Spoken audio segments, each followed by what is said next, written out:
আমার সালাম পৌঁছে দিও আমার সালাম পৌঁছে দিও নবীজির রোজা মাজার জিয়ারতে তুমি কে যাও মদিনা যাও মদিনা বলিও দরিয়ার ঢেউ মোর সালাম দিয়ে গেল না কেউ বলিও দরিয়ার ঢেউ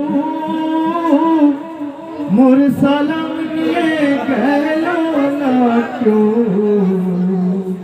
তুই দিস মোর সালাম খানি তুই দিস মোর সালাম খানি নবীজি রোজা